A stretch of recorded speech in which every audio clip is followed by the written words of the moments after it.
এই মঞ্জু ছোনায় অঙ্গ ভিজিয়ে শোনা গল্প করি। নমস্কার বন্ধুরা, আমি চলে এসেছি মুন আবার একটা নতুন ব্লগ নিয়ে। হ্যাঁ, সকালবেলাতে উঠে গাছে জল দিচ্ছি।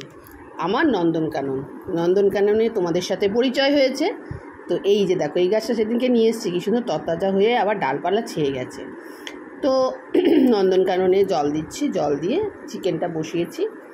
আজকে পাতলা করে চিকেন করব, ভাত করব আর টক ডাল, আলু ভাজা, ব্যাস। এই দেখো, নতুন নতুন গাছ লাগিয়েছি। তো বন্ধুরা, আমার নন্দনকানন তোমাদের কেমন লাগে অবশ্যই বলবে আর কমেন্ট করতে ভুলবে না। তো বন্ধুরা, আজকে আমার নন্দনকাননে জল দিতে এসে মনে হচ্ছে একটু গাছ টাছ, ওই দেখো কি বলো তো, ওগুলো হচ্ছে পেঁচু আর এই যে পাখি, অরিজিনাল পাখি তো, সত্যিকারের পাখি তো আর আসবে না, ওই আর কি। এই রে, মাংসটা বসিয়ে আমি জল দিতে গেছি, মাংসটা বোধহয় ধরে গেল নাকি কে জানে।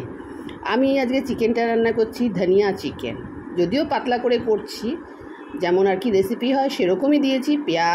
পেঁয়াজ বাটা, রসুন বাটা, আদা বাটা, জিরে, ধনে, হলুদ, নুন সব দিয়ে নেড়ে চেড়ে নিয়ে ধনে পাতাটাকে পেস্ট করে নিয়েছি। তো যখন জল সেদ্ধ হয়ে আসবে তখন ধনে পাতাটা দেবো। তো তার আগে মাংসটাকে আমি আগে কষিয়ে নেব। তো বন্ধুরা, তোমরা আমার মতন কে কে এরকম শর্টকাটে ধনিয়া চিকেন করো অবশ্যই জানাবে। ধনিয়া চিকেনের রেসিপি অনেকে অনেক রকম করে, বাট এটা তো মুনসের রেসিপি, হ্যাঁ আমার রেসিপি। আমি আমার রান্নাটা আমার মতন করে করি, সবটা কিন্তু কারোর মতন ফলো করি না। আমার যেরকম ভালো লাগে আমি সেরকম করি। বেশ টকটকে হয়েছে, দেখেছো বন্ধুরা? গরম গরম ভাতে জাস্ট আহা, সেই স্বাদ, বুঝেছো? দারুণ লাগবে। মিস্টার ব্যানার্জি তো হাতটাই নামাবে না, চাটতে থাকবে।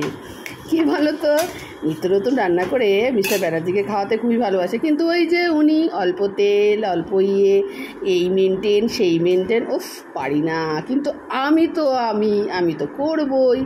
তো যাই হোক, তবু বলা যায় না, আজকালকার যা ভেজালের যুগ, একটু মেনটেন করে চলা ভালো। আর যা গরম পড়েছে, বাপ রে বাপ।